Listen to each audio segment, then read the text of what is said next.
এজন্য বিষ্ণুনাই বললেন, লাউ আন্না লিকুল্লি ইবনি আদামা ওয়াদিয়ান মিন যাহাব আহাব্বা আইয়াকুনা লাহু ওয়াদিয়ান ওয়া লা ইয়ামলা আফাহু ইল্লা তুরাব।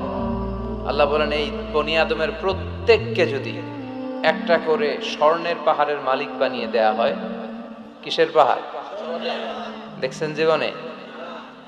আচ্ছা, স্বর্ণের পাহাড়ের যদি মালিক বানিয়ে দেয়া হয়, আহাব্বা আইয়াকুনা লাহু ওয়াদিয়ান, একটা করে স্বর্ণের পাহাড়ের মালিক বানিয়ে দিলেও সে চাইবে কিভাবে আরো একটা স্বর্ণের পাহাড়ের মালিক হওয়া যায়। আচ্ছা, একটু বুঝে শুনে উত্তর করবেন। একটা স্বর্ণের পাহাড়ের মালিক যদি আমি হই, শুধু আমি কেন, আমার 14 পুরুষ এটারে বিক্রি করে খেলেও কি শেষ করতে পারবো? তো আমার আরেকটা লাগবে কেন? আরেকটা দিয়ে আমি কি করব? স্বভাব। বিষ্ণুই বললেন, সবশেষে হাদিসের শেষাংশে বললেন, ওয়ালাইয়ামলা আফাহু ইল্লা তুরাব, কবরের মাটি ছাড়া কোনো কিছুই মানুষের এই জিহ্বাটারে থামাতে পারবে না। চিৎকার করে বলেন ঠিক কি না? এজন্য যার আছে বেশি ও চায় বেশি, এই ডিমান্ডটারে একটু কমাতে হবে, আল্লাহর কাছে শুকরিয়া করতে হবে। অর্থের প্রয়োজন আছে, কিন্তু এটার হৃদয়ে স্থান দেয়া যাবে না। এটা হাতে আসবে আবার চলে যাবে, ঠিক কি না? হৃদয়ে স্থান থাকবে কার? যাদের হৃদয়ে আছে আল্লাহর ভয়, তারা কবু পথ ভুলে যায় না।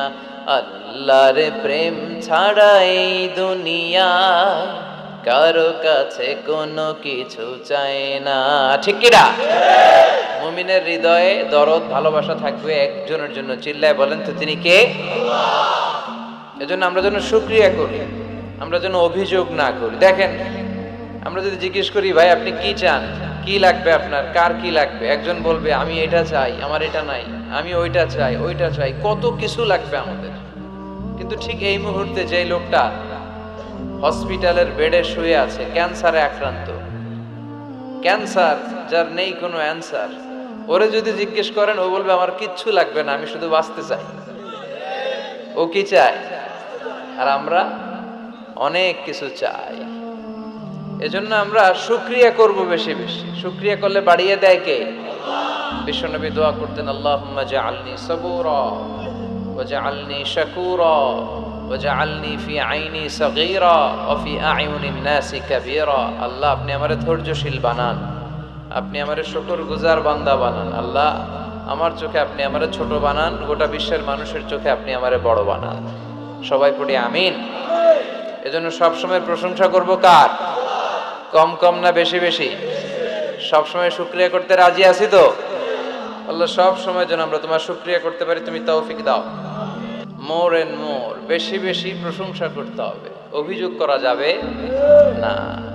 অনেকের অনেক দুঃখ, অভিযোগ, যে আল্লাহ আমার এটা দিল না, ওইটা দিল না, আমার পাশে সে বড় হয়ে গেল, ও চাকরি পেয়ে গেল, ও ব্যবসায় উন্নতি করলো, ও ভিসা পাইলো, আমি পাইলাম না। আফসোস, ও আফসোস করতে করতে মরবে, ঠিক কি না? আর প্রশংসা যে করবে, তাকে নেয়ামতের বাড়ি ধারা আরো বাড়িয়ে দিবে কে? এজন্য আফসোস করব না প্রশংসা করব? অভিযোগ করব না শুকরিয়া করব? আল্লাহ অনেক দিয়েছে, ঠিক কি না? আপনারা শেখ সাদি রাহিমাহুল্লাহর নাম শুনে থাকবেন। বালাগাল উলা বিকামালিহি কাশাফাদ দুজা বিজামালিহি, এই কবিতা লিখে উনি বিখ্যাত হয়েছিলেন। উনি পার্সিয়ান পয়েট, ইরানি একজন কবি। তো ওনার একবার আর্থিক সমস্যা যাচ্ছিল, দৈন্যতা যাচ্ছিল, টাকা পয়সা ছিল না, ফলে ওনার পায়ে দেওয়ার মতো জুতা ছিল না। তো খুব আফসোস করতেছে, হায়রে আমি এত বড় কবি, আমার পায়ে দেওয়ার মতো জুতা নাই। আফসোস করে ঘর থেকে বের হলেন, দেখলেন এক ভিক্ষুক ভিক্ষা করছে, ওর পাই নাই। কি নাই? আর কবি সাহেবের কি নাই? ওনার জুতা নাই, এজন্য দুঃখ। বের হয়ে দেখে সাইল ভিক্ষুক, ওর পা নাই। এবার উনি সেজদায় পড়ে আল্লাহর ডেকে বলে, আল্লাহ শুকর আলহামদুলিল্লাহ, অনেক ভালো আছি। শুকর আলহামদুলিল্লাহ, বেশ ভালো আছি, অনেক সুখে আছি। এজন্য সুখ হচ্ছে আলহামদুলিল্লাহর ভিতরে। সুখ আছে কিসের ভিতরে? যে কোনো পরিস্থিতিতে আমরা থাকি না কেন, বিপদে আপদে, সকালে বিকালে, শীতকালে গ্রীষ্মকালে, আমরা কি পড়ব? আলহামদুলিল্লাহ পড়ব। এর কারণ চাহিদার কোনো শেষ নাই। যার আছে যত বেশি, সে চায় তত বেশি। দেখবেন যার সাইকেল আছে ও হুন্ডা চায়, চায় না? আরো নিচ থেকে যদি বলি, যার পা নাই ও চায় আল্লাহ আমার যদি দুইটা পা থাকতো। কথা বলেন, পা নাই এরকম লোক আছে না এলাকায়? সে হেঁটে যাওয়া লোকদের দিকে তাকিয়ে থাকে আর তার স্বপ্ন থাকে ওইটা, ইস আমার যদি পা থাকতো। হেঁটে হেঁটে হেঁটে যারা বাজারে যায়, স্কুলে যায়, কলেজে যায়, ওদের আফসোস যারা সাইকেল চালায় ওদেরকে দেখে, তাই না? সাইকেল থাকলে খুব ভালো হইতো, সাইকেল চড়ে চড়ে বাজারে যেতে পারতাম। সাইকেলওয়ালারও আফসোস আছে, সে আফসোস করে হুন্ডাওয়ালাদের দেখে, মনে মনে ভাবে যদি বউ থাকতো, হ্যাঁ একেবারে যেতে পারতাম। হুন্ডাওয়ালাদের আফসোস হচ্ছে প্রাইভেট কারওয়ালাদের দেখে, ইস আমার যদি একটা কার থাকতো। যার কার আছে ও আফসোস করে, ইস আমার যদি একটা প্লেন থাকতো।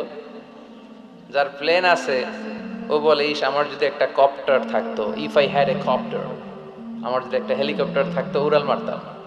কথা বলেন, তাহলে এই চাহিদার, ডিমান্ডের, হিউম্যান ডিমান্ডস এর কোনো শেষ আছে?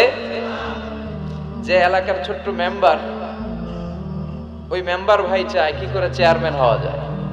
কথা বলেন, যিনি চেয়ারম্যান হয়ে গেলেন উনি এবার ভাবে কি করে MP, member of the parliament হওয়া যায়, তাই না? আচ্ছা, এমপি যিনি হয়ে গেলেন উনি আর একটু উপরে যেতে চায়, ভাবে যদি একটু যদি যাইতে পারি, একটা মন্ত্রণালয় যদি পাইতাম, হ্যাঁ মিনিস্ট্রি যদি একটা পেতাম কতই না ভালো হতো। তো মন্ত্রী যিনি হইল উনি, ওনার অনেক শখ, ইস আর একটা জায়গা বাকি, হ্যাঁ কি নাম এটা, পিএম, প্রাইম মিনিস্টার। কিন্তু এই দেশে অসম্ভব। কথা বলেন, এই দেশে প্রাইম মিনিস্টার হওয়া যাবে? এক দুজন এদের মধ্যে ধাক্কাধাক্কি, এবং ওনাদেরকে মেনে নিতে হবে। আপনি বাঁচেন আর মরেন, ওনারাই প্রাইম মিনিস্টার। কথা বলেন। তাহলে এই কথাগুলো বলার উদ্দেশ্য হচ্ছে হিউম্যান ডিমান্ডস এর কোনো শেষ নাই, আনলিমিটেড হিউম্যান ডিমান্ডস। কোরআন থেকে কথা শোনার সবচেয়ে বড় একটা ফজিলত হচ্ছে এই কথার মধ্যে কোনো গোজামিল নাই, কোনো ভুল নাই, কোনো সন্দেহ নাই। চিল্লায় বলেন ঠিক কিনা? এবং কেউ কি এই কোরআনের ব্যাপারে কোনো সন্দেহ, কোনো ভুল, কোনো ইনকনসিস্টেন্সি প্রমাণ দিতে পেরেছে? পারে নাই, পারবেও না। This is the book whereof there is no doubt, no suspicion in it, and a guidance to those who are muttaqin. Allah বললেন যালিকাল কিতাব লা রাইবা ফি হুদাল লিল মুত্তাকিন। এটা এমন বই যে বইয়ে কোনো ভুল নাই, কোনো সন্দেহ নাই, এবং মুত্তাকিনদের জন্য হেদায়েতের গাইড বুক করে এই বইটারে পাঠালো কে? আল্লাহ। এজন্য এই বইটা আমরা বুক সেলফের একেবারে উপরের তাকে রাখবো, যাতে ধুলা বালি আর মাকড়সার বাসা এটা ময়লা হয়ে থাকে। হ্যাঁ, কোথায় রাখবেন? একেবারে হাতের কাছে রাখবো, হাতের কাছে রাখবো। পৃথিবীর সবচাইতে নন্দিত এই কিতাবটা আজকে সবচাইতে বেশি নিগৃহীত, উপেক্ষিত। বুক সেলফে রাখে, তাও একেবারে উপরের তাকে, কারণ বছরে 1-2 বার কামে লাগে। কেউ মরলে, কথা বলেন, মারা গেছে, এখন সামনে বসে বসে কোরআন তেলাওয়াত করতে হবে। কোরআন এসেছে জীবিত মানুষদের জন্য। কোরআন নিজেও জীবিত কিতাব, আলোকিত করেও জীবিতদেরকে। চিল্লায় বলেন ঠিক কিনা? কিতাবুন হাই, জীবিত কিতাব, ওয়াকিং এনসাইক্লোপিডিয়া, চলমান বিশ্বকোষ। যাই জিজ্ঞেস করবেন তথ্যের সম্ভার, তথ্য উপাত্ত আর ইনফরমেশন এই কোরআনের ভেতরে আছে না নাই? মানব সমস্যার সব সমাধান আছে। এজন্য এই বইটাকে বলা হয় দ্য প্রবলেম সলভিং মেথডোলজি। এই কোরআন আপনার সব প্রবলেমকে সলভ করে দেয়। It's not a problem creating methodology. এটা জীবনের কোথাও সমস্যা বাধায় না। কোরআন কোথাও সমস্যা লাগায়? কথা বলেন, জট লাগায় নাকি জট খুলে দেয়? আলহামদুলিল্লাহ পড়েন। এজন্য কোরআনের সাথে যেন আমরা সম্পর্ক বাড়াই। We should increase the attachment with the holy book Quran. যতই সম্পর্ক বাড়াবেন আপনার মর্যাদা বাড়াবে কে? সম্মানিত ভাইরা, খেয়াল করে বুঝবেন, সাইয়েদনা জিবরিল আলাইহিস সালাম এই কোরআন নিয়ে পৃথিবীতে এসেছিল, তাই তিনি হয়েছেন শ্রেষ্ঠতম ফেরেশতা। রমাদান আল মুবারকে আল্লাহ তাআলা এই কোরআনকে নাজিল করেছে, তাই রমাদান হয়েছে শ্রেষ্ঠতম মাস। বিশ্ব নবীর উপর আল্লাহ তাআলা এই কোরআন নাজিল করেছেন, তাই তিনি হয়েছেন বিশ্ব নবী। আমরাও যদি এই কোরআনের সাথে সম্পর্ক লাগাই, আমাদের মর্যাদাও এরকম আকাশচুম্বী করে দিবে কে? যেন কোরআনের সাথে অ্যাটাচমেন্ট বাড়ানোর দরকার আছে না নাই?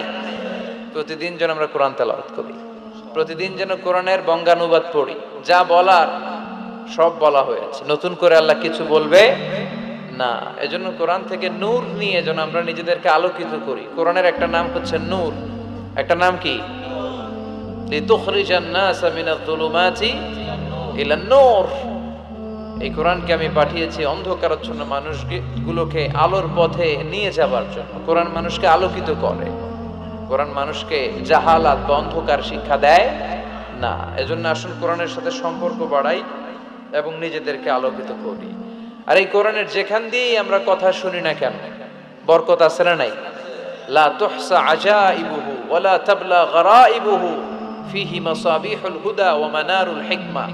কোরআনের আশ্চর্যান্বিতার কোনো শেষ নাই, কোনো শেষ নাই। যতই পড়বেন ততই আশ্চর্য হবেন। সুবহানাল্লাহ পড়বেন না? ওয়ালা তাবলা গরাইবুহু, এটা কখনো পুরাতন হবে না, জীর্ণ শীর্ণ হবে না। সূরা ফাতিহা যারা আমরা পড়েছি লক্ষ লক্ষ বার, যাদের বয়স 50 কিংবা 60, কত লক্ষ বার সূরা ফাতিহা পড়েছি, কোনো হিসাব আছে? তারপরেও কোনোদিন কি মনে হয়েছে যে সূরা ফাতিহাটা পুরান পুরান লাগে? 60 বছর ধরে সূরা ফাতিহা দিয়ে শুরু করছি নামাজ, কালকে থেকে কুল হুয়াল্লাহ দিয়ে শুরু করব, এরকম কেউ বলে? কোরআন পুরান লাগে? চির নতুন, এভারগ্রিন, সবুজ, চির সবুজ, চির নতুন। এটা কখনো পুরাতন হয় না। ফিহি মাসাবিহুল হুদা, কোরআনে আছে হেদায়েতের মশাল। ওয়া মানারুল হিকমা, আর কোরআন হচ্ছে বিজ্ঞানের সুউচ্চ মিনার। কোরআনের ভিতরে বিজ্ঞানের তথ্যপত্র আছে না নাই? আপনি কোরআনে বর্ণিত cosmic symbols, natural phenomena, scientific indications গুলো যদি পড়েন, আপনি অবাক হবেন, কপাল ঘষে ঘষে আল্লাহরে সিজদা দিবেন, ঠিক কি না?